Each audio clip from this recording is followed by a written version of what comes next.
کے مستقبل کے بارے میں کہہ رہے ہیں غزوہ ہند کا بھی کوئی تذکرہ ملتا ہے. دیکھیں غزوہ ہند کے بارے میں حدیث ہے کہ نبی صلی اللہ علیہ وسلم نے فرمایا عصابتان من امتی احرزہم اللہ من النار. میری امت کے دو گروہ ایسے ہیں جن کو اللہ جہنم کی آگ سے بچائے گا. عصابۃ تغزو الہند وعصابۃ تکون مع عیسی ابن مریم. ایک وہ جماعت جو ہندوستان پہ حملہ کرے گی اور ایک وہ جماعت جو حضرت عیسیٰ کے ساتھ مل کے لڑائی کرے گی. اس سے بھی پتہ چلتا ہے حضرت عیسیٰ نے آنا ہے, اور غامدی صاحب جو کہتے ہیں کہ نہیں آنا, ان کا نظریہ غلط ہے. ٹھیک ہے. اب جو ہندوستان کا جس کا حدیث میں تذکرہ آتا ہے وہ اس میں پاکستان بھی داخل ہے, کیونکہ نبی صلی اللہ علیہ وسلم کے دور میں جو ہندوستان تھا وہ کیا تھا؟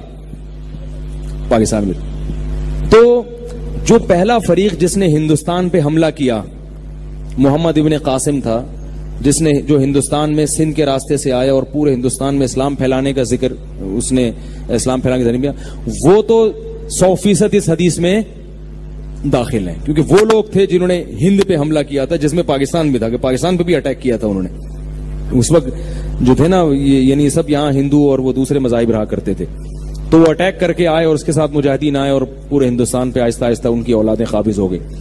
اس کے بعد جتنے اٹیک ہو رہے ہیں وہ اس حدیث میں داخل ہیں یا نہیں ہیں, اس کے بارے میں حدیث خاموش ہے. اب علماء کی آراء ہیں, اجتہادی آراء ہیں. بعض علماء کہتے ہیں نہیں, جب بھی ہندوستان پر حملہ ہوگا تو وہ اس میں داخل ہے, بعض کہتے ہیں اس میں داخل نہیں ہے. تو ہمارے پاس کوئی اس بارے میں صریح حدیث موجود نہیں ہے. اور ویسے پاکستان کا فیوچر میں ہندوستان پہ اٹیک کا کوئی پروگرام ہے نہیں.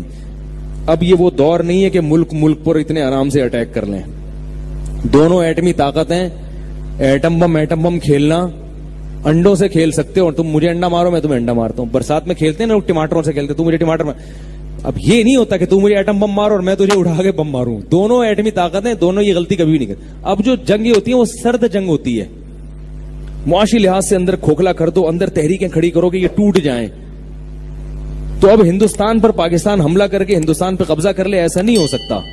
اسباب کی دنیا میں یہ نہ پاکستان کرے گا اور نہ انڈیا ایسی حماقت کرے گا کہ پاکستان پہ حملہ کرے. اب یہ ہو رہا ہے کہ ایک دوسرے کی جڑیں کھوکھلے کرنے میں. اگر انڈیا میں عقل ہوئی تو وہ پاکستان سے بنا کے رکھے گا کہ دوستی کر لو ان سے, جھک جاؤ ان کے سامنے.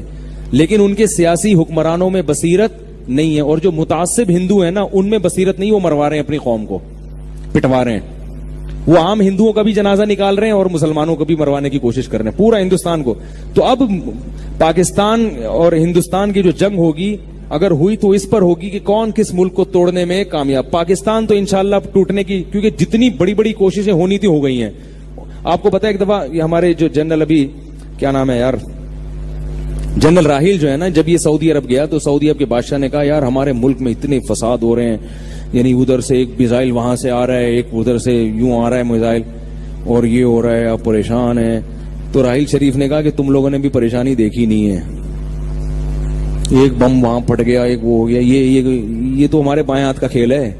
ہمارے ہاں جو ہم نے پریشانیاں دیکھی ہیں, ادھر 1000 کلومیٹر پہ انڈیا, اتنی بڑی پاور وہ بیٹھا ہوا ہے. ادھر پورے 1000 کلومیٹر پہ امریکہ بیٹھا ہوا ہے افغانستان میں, اور انڈیا کو بھی بٹھایا ہوا اس نے. اور پھر ادھر صوبہ سرحد میں اندر سے تحریکیں چل رہی ہیں, ادھر سندھ میں, ادھر بلوچستان میں, اور ادھر کراچی میں. کہہ رہے ہیں ہم نے باہر ادھر بھی لڑے 1000 کلومیٹر پہ, ادھر بھی لڑے, ڈرون حملوں کا بھی مقابلہ کیا. اور جو ایجنسیاں غیر ملکی ہمارے بلیک واٹر کے نام سے گھسی ہوئی ہیں, ان کے خلاف آپریشن بھی ایک ہی وقت میں جاری. ملک کے اندر دشمنوں کو بھی ختم, باہر سے دشمنوں کو بھی ختم, اور بلوچستان کی تحریکوں پہ بھی کوشش. یہ ساری جنگیں الحمدللہ ہم کامیابی سے لڑ رہے ہیں, اور ہمارے اعصاب ابھی کمزور. میں پورا بیان نقل نہیں کر رہا ہوں, اس کا جو مفہوم بیان کر رہا ہوں. ہمارے اعصاب کمزور. تم نے تو پتہ ہی نہیں ہے کہ دہشت گردی ہوتی کیا ہے. یہ کہتا ہے ادھر پٹاخہ پھٹ گیا, ادھر سے جیسے ایک آدمی چاروں طرف سے بم گر رہے ہیں اور وہ وہاں سے بھاگ کر آئے, اور وہ دوسرا کہے یار ادھر شب برات کا پٹاخہ پھٹ رہا ہے, میں ڈر گیا, مجھے بچا لو. کہے گا بھائی تو پٹاخے سے ڈر رہا ہے. تو عرب لوگوں نے ابھی دیکھا نہیں ہے کہ دہشت گردی, اللہ بچائے سعودی عرب کو ہر قسم کی دہشت گردی سے بچا کے رکھے. تو پاکستان نے بہت سارے محاذوں پہ جنگ لڑی ہے, اور الحمدللہ اب کامیابی کی طرف جا رہا ہے. تو اب الحمدللہ کوئی ایسی سازش پاکستان کے خلاف اللہ کی رحمت سے پوری امید ہے مستقبل میں نہیں ہو سکتی جو پاکستان کو توڑ دے. اب نہیں ہو سکتی انشاءاللہ. تو اب جو ہے نا انڈیا پاکستان کا کچھ نہیں بگاڑ سکتا. اور میں نے بتایا آپ کو پاکستان نے تمیز سے بات کرنا. آپ نے دیکھا جنرل مشرف کا بھی بیان سنا ہے, ایک انڈیا کے ایک اینکر نے کچھ الٹی سیدھی باتیں کی کہ ایک وادر بن رہا ہے, پاکستان چائنا کا غلام بن رہا ہے اور یہ ہو رہا ہے. تو وہ کیسا جواب دیا ہے, چند سال پہلے تک پاکستان آرمی کا کوئی ریٹائر آفیسر اس طرح سے انڈیا سے بات نہیں کر رہا تھا, یہ اسٹائل نہیں تھا. اب پاکستان کی ٹون الحمدللہ, بھائی جب آپ محلے کے دادا بنتے ہو تو آپ کی ٹون چینج ہو جاتی ہے. میں نے ایک واقعہ بتایا, ایک آدمی گیا, وہ چاقو نکال کے کسی سے کہہ رہے جیب میں جو کچھ ہے نکال دے. اس نے جیب سے بندوق نکال لی. جیب سے کیا نکال لیا؟ بندوق. تو اب ٹون کس کی چینج ہوگی؟ اب کہ تیری جیب میں جو کچھ ہے تو نکال. تو ابھی تک انڈیا پاکستان کو اس طرح کی باتیں کر رہا تھا. پاکستان بیچارہ تھوڑا سا سہما, کیونکہ پاکستان کے اپنے مسائل تھے, ادھر افغانستان میں مسائل, ادھر اندرونی مسائل, ہر طرف سے اندر خفیہ ایجنسیاں گھسی ہوئی ہیں. تو پاکستان تھوڑا گھبرا رہا تھا.